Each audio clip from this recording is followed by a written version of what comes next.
Good evening. Good evening.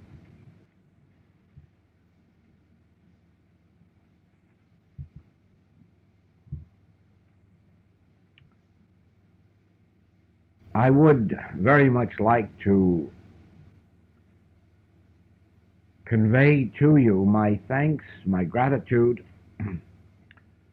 for the work that has been done in and around Melbourne since my last trip, the very evident progress and unfoldment of the work and of individual consciousness of those who are working,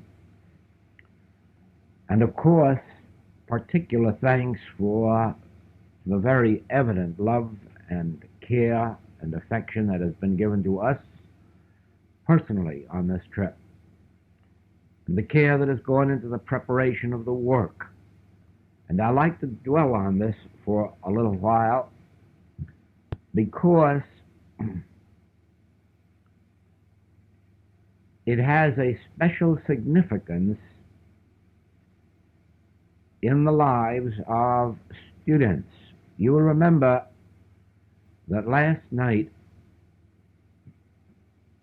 I spoke of our goal, the goal of God realization, the goal of arriving at a place where we are actually aware of a transcendental presence. We are actually aware of the fact that we're not living our own lives, that there is a something that has taken over and that goes before us, that cares for us.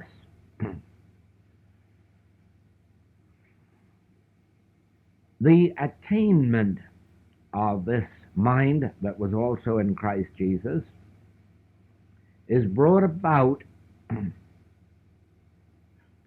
primarily through our own effort, with, of course, the understanding that we would not be making this effort but for the grace of God. Now, this will help you in your relationship with others, and more particularly with students. If you will remember that we have no choice. We have no choice as to whether we shall live the spiritual life or whether we shall not live the spiritual life. We have no choice as to whether we will follow a spiritual path or we will not. I can assure you that if we had any such choice, if mankind had any such choice, everyone would be on the spiritual path because the fruitage is so worthwhile. There's no other way, really, to attain harmony, lasting harmony, peace, quiet, inner joy, prosperity. There's no other way than the spiritual path. Nobody has ever attained it merely by the acquisition of health or the acquisition of wealth or the acquisition of fame. But nobody has ever missed it, and nobody has ever lost it that has found it on the spiritual path. Therefore, it is safe to say that everyone would be on the spiritual path because everyone is seeking safety and security and peace and quiet and prosperity and health and all the added things.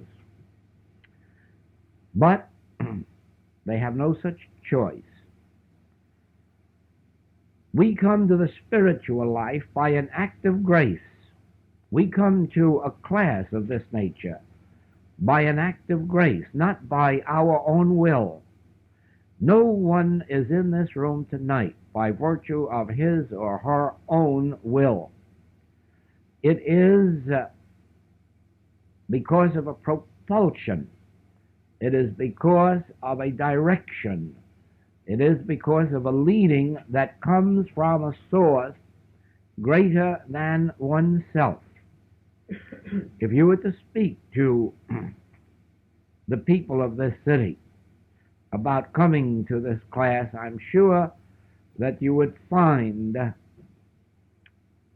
that they're all busy with something very legitimate that makes it impossible for them to be here.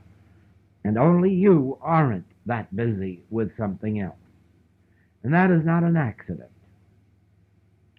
That is because there is a something bringing you, carrying you further and further along the spiritual path. Now, those who are further along on the path can tell where you are in consciousness, what degree of unfoldment has taken place, and to what extent you are going forward.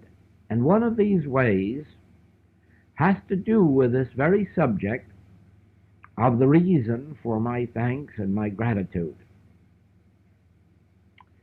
And incidentally, it has to do with the entire subject of supply, the entire subject of our human prosperity.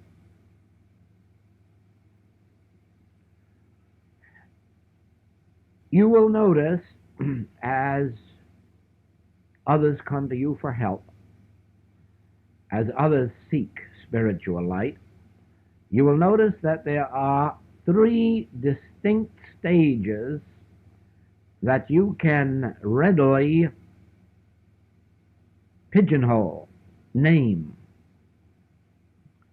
The first one is when a person comes to a spiritual teaching for help.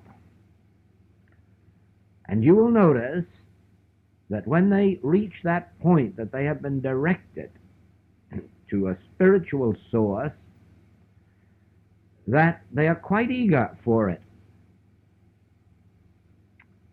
And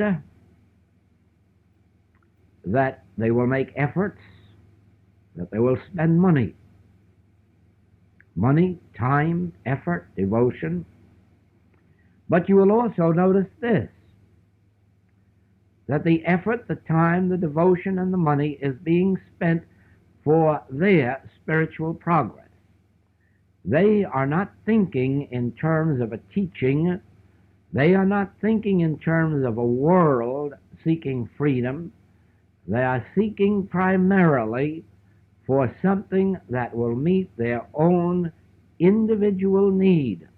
And you'll be very much surprised sometimes to find that they won't even make too much effort or give too much devotion or spend too much money even in seeking their own welfare.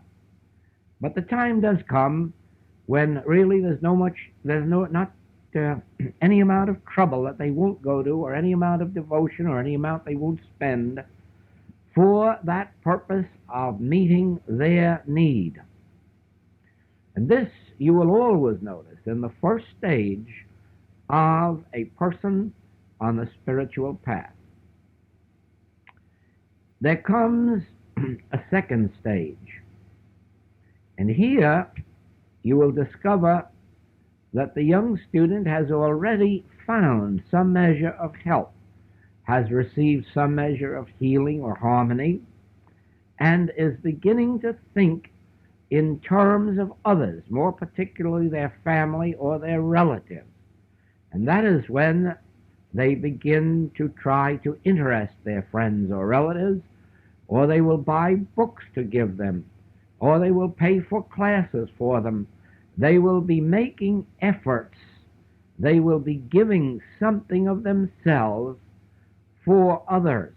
And the moment that you begin to see this, the moment you see them buying books to send to some friend at a distance or some relative, you can be assured that they have well entered the path, and that they will undoubtedly go deeper and deeper into spiritual consciousness, because in a measure they are now thinking less of themselves, less of their progress, less of their welfare, and they're beginning to take in others. They're beginning to share. When they come to the third stage, you will witness some of the things that we have witnessed here this week with some of our students.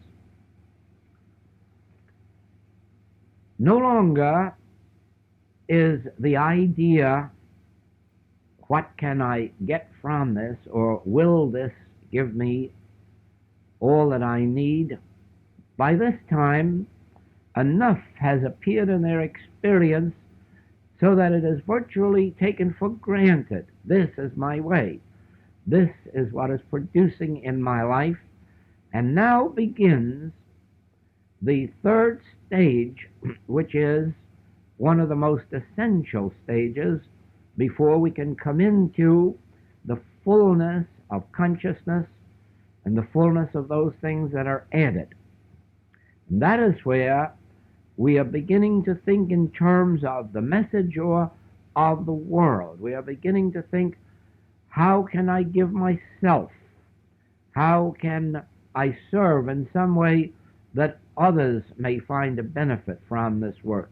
How can I devote myself? In other words, there is now not a seeking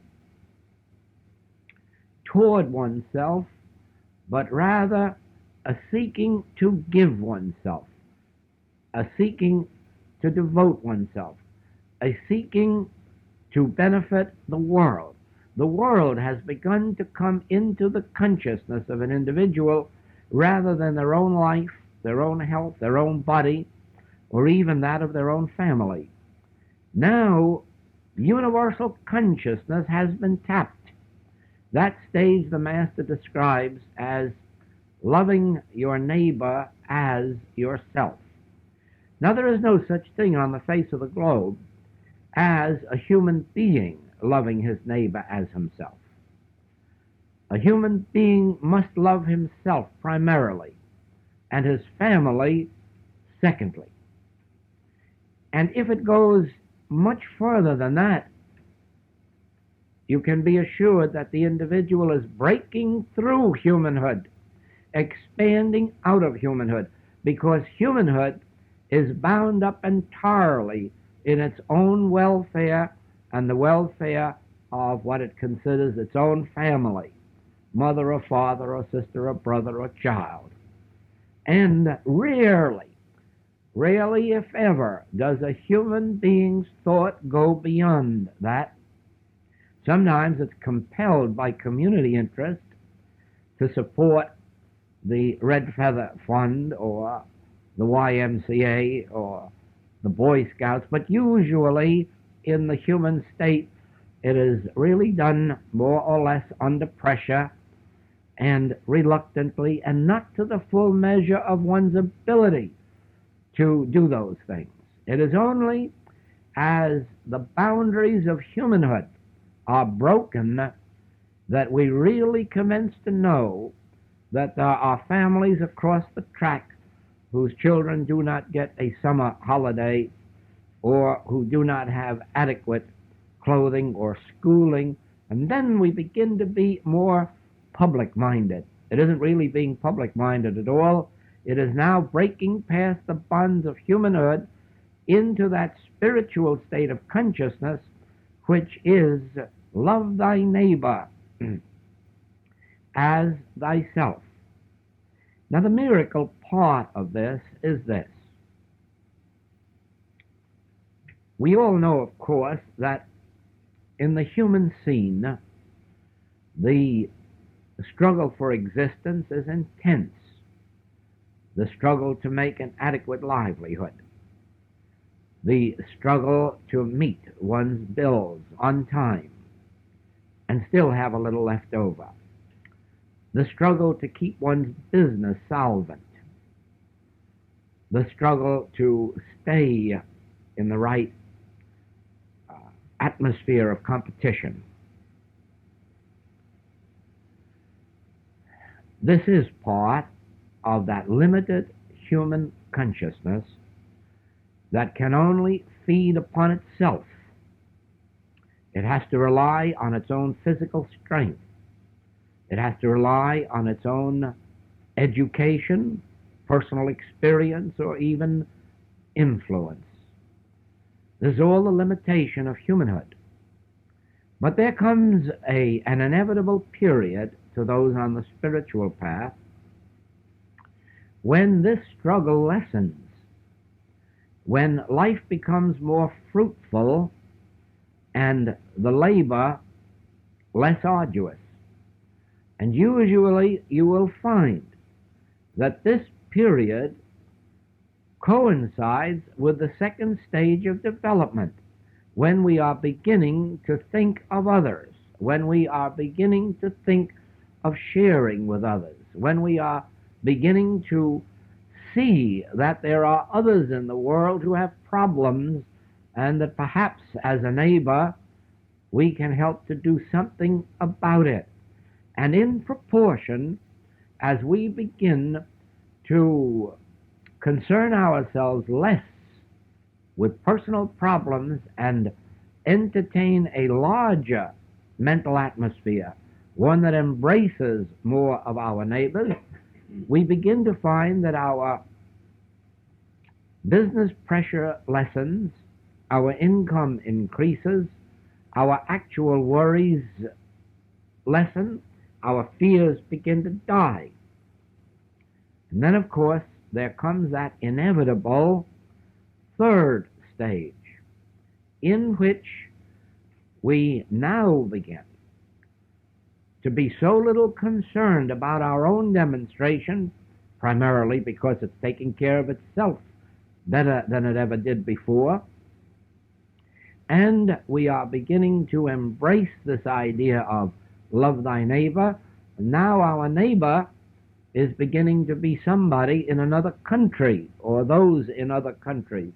It is beginning to be international relationships or national relationships. It is beginning to encompass the idea of a service, a giving, a devoting, in some way becoming a part of improving the world atmosphere, improving the lot of mankind, spiritually, sometimes in very human ways of service. And it is at this stage that you commence to notice the miracle. And by this time, you may wonder why someone hasn't told you about it before. But it is a subject of such a nature that those who really know cannot impart it to you until there is a response from within you, a readiness to receive it. Many of you know that in the metaphysical world, it is believed that it is possible to demonstrate supply. It is believed that there are certain prayers or treatments that will increase one's supply of money, or supply of business, or supply of opportunity. It is actually, for years it was believed and practiced, this attempt to give treatments to increase supply. On the whole, they have failed. On the whole, the movements that were built on them have failed. And the reason is this: there is no way, there is no known way through prayer or treatment, in the ordinary sense of the word, that will help one increase one's supply. Not all of the prayers, not all of the treatments in the world will do this. And there are reasons. The major reason, and this will take a great deal of meditation on your part to realize, the main reason is there is no supply in this world. None for you, none for me. There is no supply out here at all. All supply is embodied within your consciousness. There is none. None out here. Son, thou art ever with me, and all that I have is thine. It is thine now. And it is embodied within you. It is closer to you than breathing. It is nearer than hands and feet. You never can increase it. Never. It is already infinite. It is already all that the Father hath. If it were ever possible to get more supply than you have, you'd be taking it away from somebody else to whom it belongs. And spiritually, there's no law that would permit this. The only bread that you can have is the bread that you cast on the waters. The bread that you cast on the waters is yours, and it will come back to you, and only the bread that you cast on the waters. What you do not give out cannot come back, because everything that everyone is giving out must come back to them. It is earmarked for them, and no one can touch it without burning their fingers.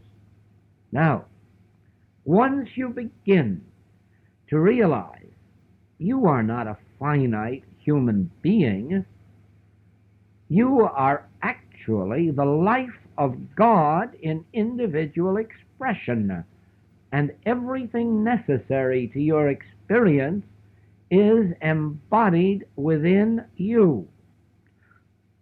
It is much like an individual seed.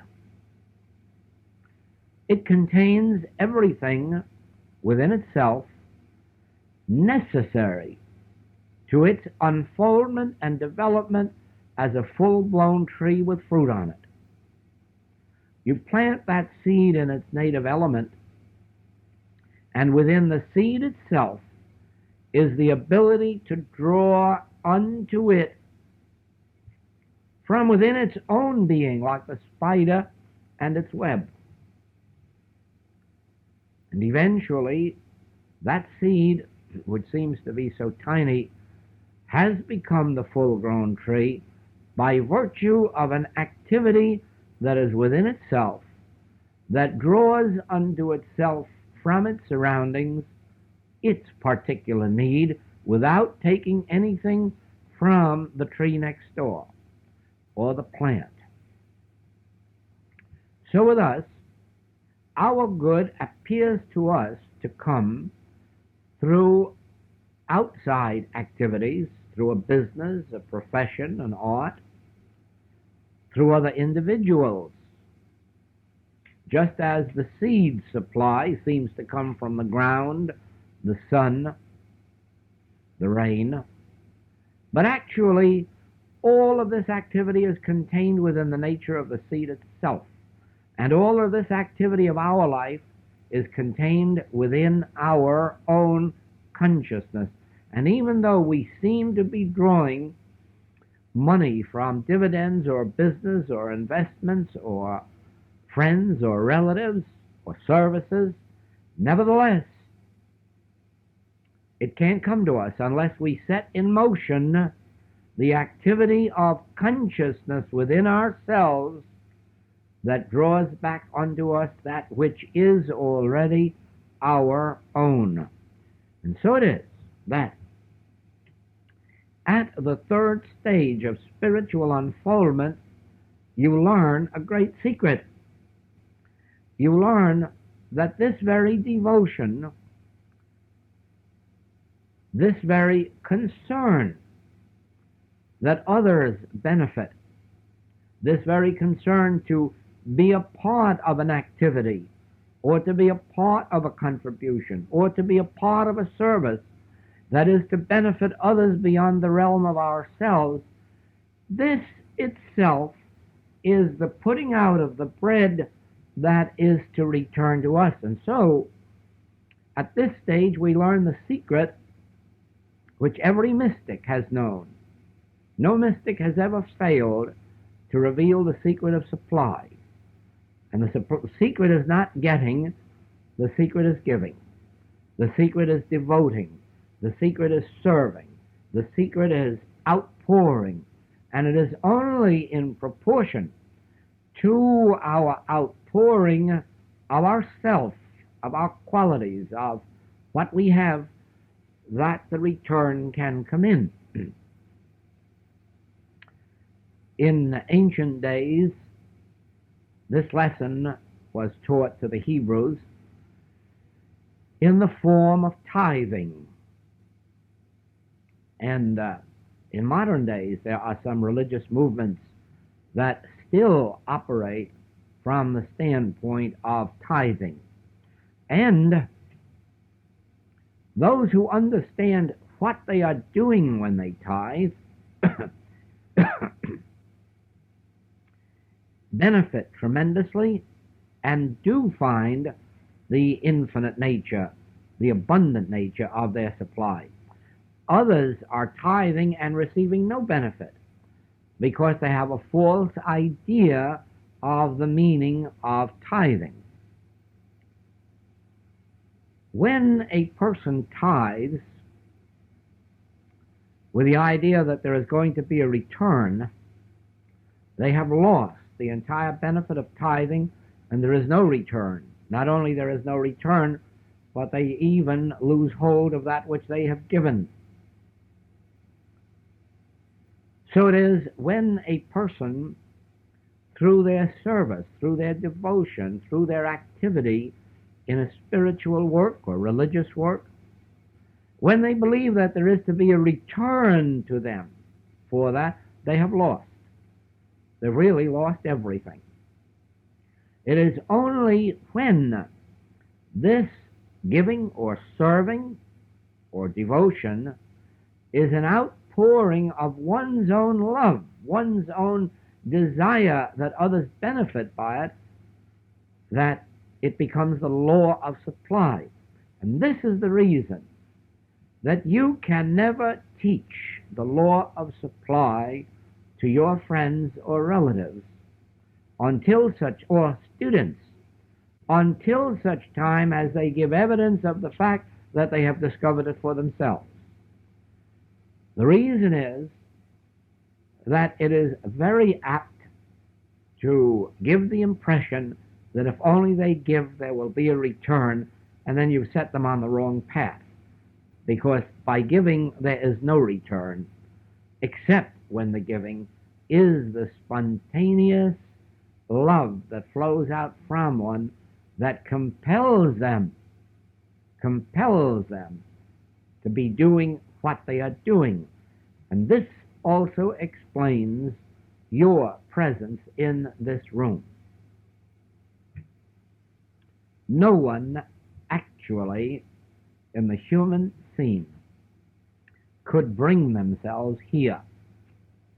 It just would not be within the scope of possibility, and if they came, they would find it difficult to sit for an hour or two, because they are not being fed their own meat or wine or water. Therefore, those who are led to this message, or any spiritual message, must be led from within their own being. And this will show you why it is a most wonderful thing to give or send someone a pamphlet or a book or a letter or something that may show them that there is another way of life than the one they know. But rarely is it wisdom to go further than that, for the simple reason that until they themselves respond, this is not their path. The Master brought this out in his statement, "I have come to those of my own household," when a woman asked him to heal her daughter, and he refused. He refused. No, I'm not here to heal your daughter. I'm here only for those of my own household. In other words, those who are not seeking loaves and fishes, but who are seeking me, who are seeking God, who are seeking the spiritual way of life. Oh, eventually he gave in because of her much pleading and healed the child, but you have in this example his conviction that there are those of my own household, there are those who are ready for a spiritual light, others who are not ready for the spiritual light, and each must be permitted to go their own way. Now, I go into this at length for this reason. See how it is in yourself so that you can be properly guided when others come to you, so that you will not try to force anyone into giving, sharing, serving, or devoting, but rather you will let the unfoldment come forth from within themselves, and yet you will recognize when you witness it taking place, you will know that your friend or relative or student is now really on the spiritual path and about to demonstrate that all that the Father hath is mine. It is all embodied within me. Now, this is important for you because the harmony, the peace that you have always sought, you will now stop seeking. You will now relax and give up your efforts to find peace, safety, security, prosperity, because you won't succeed unless you give up those desires and begin to realize the only legitimate desire is to know thee aright. Whom to know aright is life eternal. You can only have life eternal, which means divine harmony, in proportion as you come to know God aright. And this is the most difficult part of our spiritual journey. It has to be the first part, but it is the most difficult part because we have been fed concepts of God throughout our lifetime, and we have looked to those concepts of God to bless us. And the concept of God, regardless of how good it may be, can't bless us. We can only be spiritually blessed as we come to know Him aright. And that has no relationship at all to a concept of God. It is for this reason that we must start with the realization that there is no use of trying to define God or analyze God or seek to know in the mind what God is, because in that way lies failure. You can never know with your mind what God is. If you could embrace God in your mind, God would be smaller than your mind. And this can't be. No. We can begin to lose our concepts of God through our contemplation or meditation on the nature of God. The nature of God, which is quite different than God, just as you are a different being than your nature. You are you. Your nature is merely an outward expression, quality, or a set of qualities of you. But you are always greater than your qualities. You are always greater than your nature. You may have a kindly nature, you may have a philanthropic nature, you may have a peaceful nature, but that is your nature, that isn't you. You are still greater than these. So it is with God. You will not at this moment know what God is, because God has to be experienced in order to be known. God cannot be known with the mind or the intellect. God must be experienced. But you can experience God through an awareness of the nature of God, and this I would like to explain to you.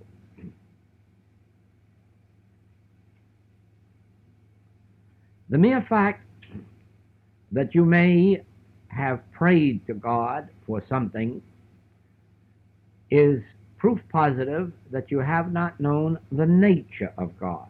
For if you had known the nature of God, you would have known that God is not withholding anything from you. God is not withholding anything from anybody on the face of the earth. You would have known that there is no such God. There cannot be a God sitting around somewhere holding on to something, withholding something, or even withdrawing something. You can picture this for yourself using the sun as a symbol. The sun which gives off warmth and light. If you could try to imagine the sun someday being displeased with us and saying, I'm going to give you light today but no warmth, or I'm giving you warmth today but no light. And then we begin to pray, oh God, make that sun give us light today. Make that sun give us warmth today. And then we have a ridiculous picture. And it is a ridiculous picture anytime anyone prays to God for anything, because they are saying, in effect, come on now, you're withholding something I need, something you know I need, and something I've got to have, and you're withholding it. Come on, give it to me, give it to me. And it's like a child begging its mama for candy that isn't good for it, even though the child, of course, thinks it's good for it. Now, when you know the nature of God, you will find a relaxing in your whole mind and body. You will never make a mental effort to reach out to God for something. You will never get tense or tight waiting for God to give you something. You will never think in terms of a demonstration to be made in the future, because there are no demonstrations in the future. There is only this immortal living, this eternal moment in which you are living, in which you are life itself. And you are living life itself, but the life you're living is God. And it's an unlimited life, an infinite life, an eternal life, an immortal life. And therefore, praying isn't asking, praying isn't petitioning, praying isn't expecting something. Praying is a knowing of the truth, that all that the Father hath is mine. Son, thou art ever with me. This was said to a son who was mad at him. And yet he answered, thou art ever with me. And all that I have is thine. The moment you begin to know the nature of God, you are finding life eternal. Why? Because you're no longer wasting your life away looking to God for something that you already are and you already have. Now, the wonder of this, when you begin to perceive the nature of God, the weight that drops from your shoulder, the burden that falls away from you, I do not have to get. I do not have to wait for. I do not have to pray for. I do not have to earn or deserve. And then you begin to understand why Christ Jesus said, God hath no pleasure in your sacrifices. Man was not made for the Sabbath. And you begin to understand. You've been sacrificing, hoping to please God. You've been doing something, hoping to please God. There's no way you could displease God. You are the image and likeness of God. You are the very manifestation of God's own being. You have no other mind than God, no other soul, no other life. In fact, your body is the temple of God. And therefore, and even if you are sinning or have sinned, neither do I condemn thee. Neither do I condemn thee. Thy sins are forgiven thee. So there's no waiting around in limbo. There's no waiting around to serve out so many years of punishment. There's no waiting of years to work out karma. You work out your karma in this very second in which you are listening to me. You break your karma in this very second in which you are listening to me, and you do it by knowing him aright. In other words, you must at this very instant be feeling a greater love for God than you've known before, because how can you help loving a God that isn't holding you in bondage to your past sins of omission or commission? How can you help loving God now that you know God is closer to you than breathing, nearer than hands and feet, and isn't withholding anything, hasn't anything in his power to give you, for it is all in you and with you and through you now. When Jesus says, love the Lord thy God with all thy heart, with all thy soul, he is telling you something that's utterly impossible, judging by all the concepts of God that we've been brought up with. A punishing God, a rewarding God, a God that makes us wait for our good, a God that holds us in condemnation for the very sins we committed that we couldn't help committing because he gave us the power to do the sinning. Oh, it's fantastic, these concepts of God that have been given to us and that we are entertaining and worshiping and expecting to get good from. It's a miracle that we're doing as well as we are. But we won't do better until we feel an inner relaxing in the realization, thank you, Father. All that thou art, I am. All that thou hast is mine. There's no future about that. There's not even a past about it. It has not to do with a man who lived 2,000 years ago, except that he did live and tell us this, and that we haven't listened. The truth he said 2,000 years ago is the truth today. Many people forget that if the truths he addressed, or if the truths he revealed, were only true about those to whom he revealed them, then it would appear that only the Hebrews in the world are children of God and are in God's grace, because that's who he was addressing this message to. But we know that he was talking to them and through them for all mankind, that every word he said to them was a universal truth that must be true about Christians as well as Hebrews. And it must be just as true about Vedantists, and it must be just as true about those of any faith or every faith. And to go a step further, it's just as true about atheists. The only thing is the atheists don't know it. The only thing is the Hebrews and the Christians and the Vedantists don't know it. That is all that is separating this world from life eternal, from universal peace and infinite prosperity. Do you know that there is enough good and goods in this world to supply everyone that is on the face of the globe without anyone lacking for anything? Everyone who is now on the face of the globe and all those who are to come could be living in infinite abundance with just what we have in and on and above the earth today. And what we haven't got, God has provided means for us to get. As you probably know, a machine is now in operation in Israel, which within a short time will remove every bit of desert and wilderness from that land, so that every inch of it will be fertile ground. Why?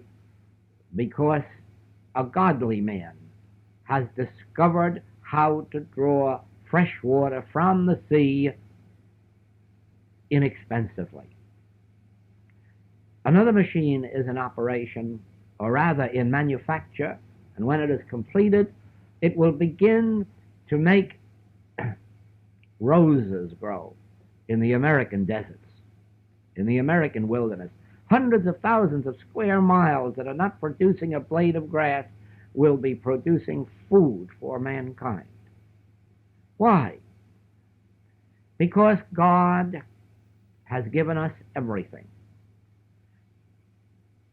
The airplane wasn't ever invented, it was discovered.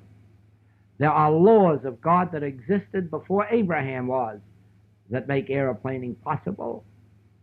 Oil has been in the ground for thousands of years, and so is gold and silver. These are not inventions, these are discoveries of that which God has given us for our abundance. And there are enough secrets left, like this one of bringing forth fresh water from the ocean. There are enough of such secrets left to give us all an infinity of supply, if only we are willing to share it, if only we are willing to divide it, if only we are willing to let it pour forth. For supply is giving, sharing, outpouring, and that makes it incoming. But it can't begin until you acknowledge that God has nothing left to give you, that God has implanted in your consciousness the fullness of the Godhead bodily, and now you must turn within and draw it forth. Let it flow. If you want to compose music, you don't have to bother God with your desires. Turn within and find what you're seeking within your own consciousness. If you're interested in inventions, don't worry God about them. Turn within and find that God has already planted them within you, within your own mind and soul and consciousness, and you need only draw forth that which is there. Give it, share it, produce it. The mystical poet told us, open out a way for the imprisoned splendor to escape. That's the secret of living. Once you know God aright, you will know that there is an imprisoned splendor within you that is infinity itself. It is eternality itself. It is immortality itself. It is abundance of all good. But it is within you. In the same way, there are those in the metaphysical world still trying to demonstrate companionship. They can't. They won't ever succeed. Not any more than our parents and grandparents succeeded in praying for it. It doesn't come that way. Companionship is something that is locked up within you. You have to open out a way to express companionship, and then you'll find a companion. But without expressing companionship, who wants you? What have you got to offer? What are you offering? To get something, that's not much of an offer. When you go to market to have something, give something, share something. You will soon discover this. You have as much companionship within you as God has. And the first way to begin to express it is to begin companioning with God. The moment we begin to companion with God within ourselves, we find an infinity of companions on the outer plane. Until we have made our contact with the Father within, we do not make our contact with our rightful companions without. So it is at every stage, know Him aright. And the first knowledge of Him that you must have is God is not withholding. God has nothing to give you, and therefore open your eyes that you may discover the infinite nature of what God has stored up in you, and then open out a way for it to flow. Whatever it is that you're lacking, you're not really lacking. You have an abundance of it. You're merely lacking the ability to let it flow out from you. And you have to find a way to let it flow, to give it, to share it, to express it, whatever its nature may be. And when you do this, from the standpoint that you're not giving anything of your own, you're not giving anything of yourself, you're giving out of the infinite nature of God, the cruse of oil will never run dry. You will never lack money or companions or home or harmony. Once you begin to understand you have nothing of yourself, it would make no difference if you had $1 million and started giving it, it still wouldn't be yours. You are merely the temporary holder of it. You are the temporary possessor of it, the temporary trustee for it. And when you give, when you share, be very certain you know that you are being a transfer agent for the infinite source, the cruse of oil that never runs dry, which is pouring itself through you. Now,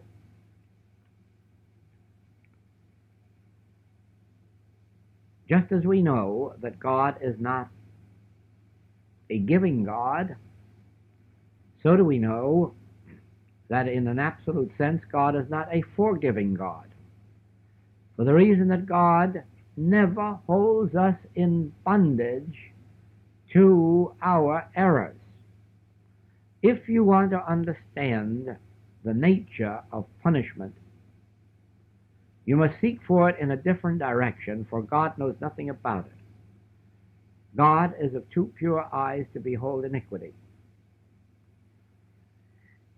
Punishment, which is inevitable for wrongdoing of any nature, even that which is ignorantly done, punishment is the reflex action of the sin itself. In other words, there is no such thing as a sin and punishment. There is a sin which results in punishment, or there is a punishment which is a consequence of sin, but they are one. They are always together. And there is no way to sin and escape punishment, because punishment and sin are one.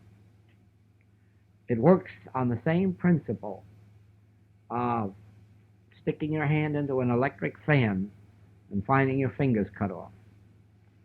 There's no use of blaming the fan. It isn't punishing you in any way. No use blaming God.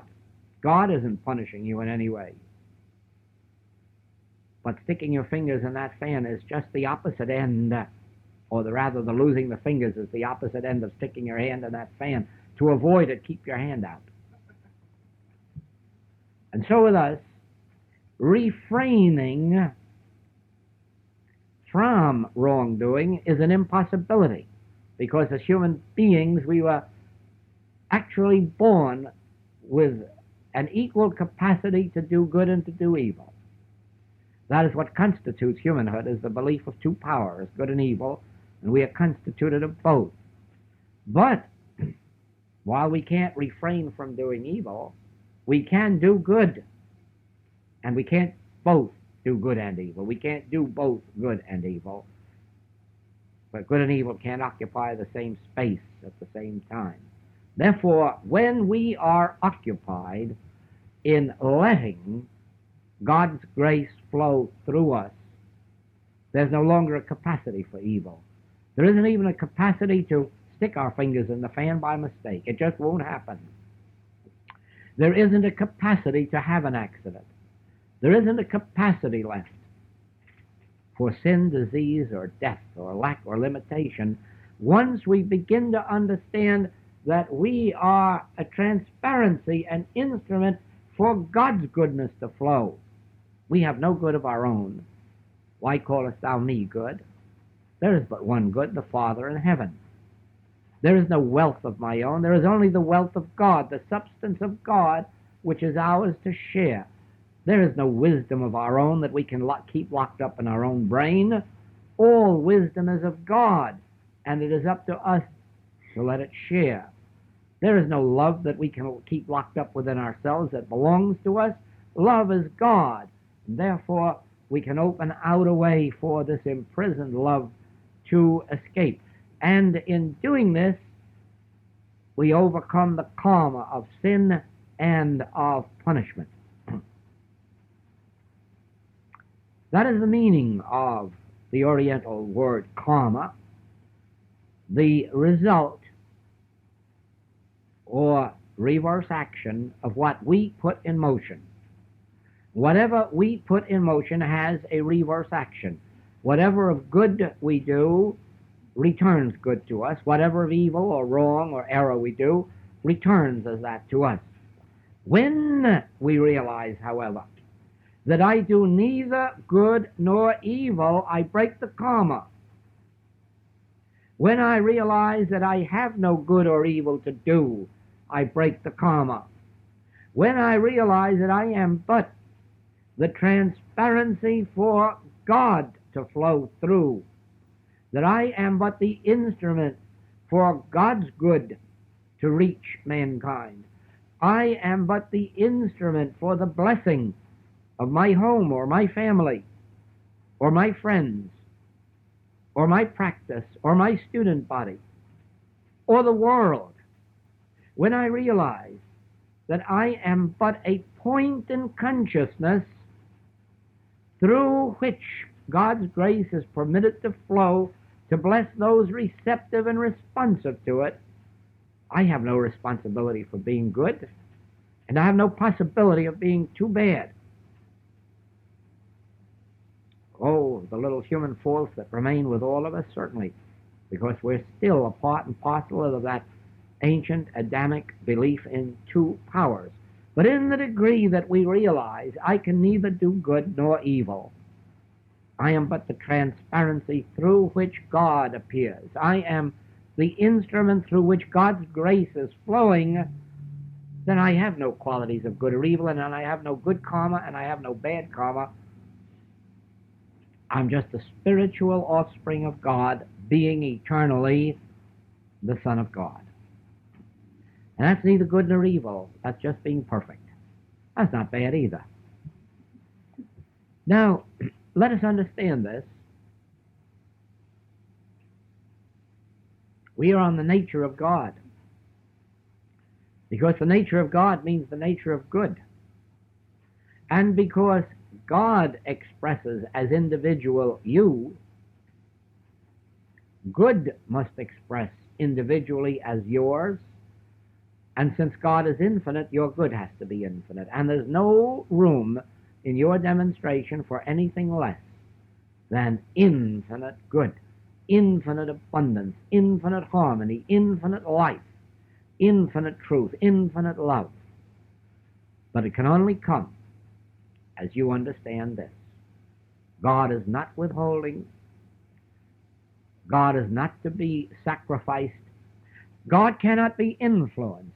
Not all of your tears and not all of your prayers is going to influence God, any more than it's going to influence the sun to give us more light or more warmth, or less light or less warmth. Whatever the sun is, it is. God is. God is. And God is now. And God is the same yesterday and today and forever. So there's no way of changing God. And there's no way of changing God's plan. And there's no way of influencing God. But you can bring yourself into harmony as the Son of God, as the child of God, by the realization, I of my own self can do nothing. I of my own self am nothing. Why callest thou me good? There's but one good, the Father in heaven. And then be willing that God's grace flow through you to your faraway neighbor as well as your near neighbor. That you be willing that God's grace flow to the sinner as well as the saint. Be sure that you don't make the mistake of limiting God to only those who you think deserve God, for there is no such thing. The woman taken in adultery, the thief on the cross, they were all given God in the moment that they turned to it and for it.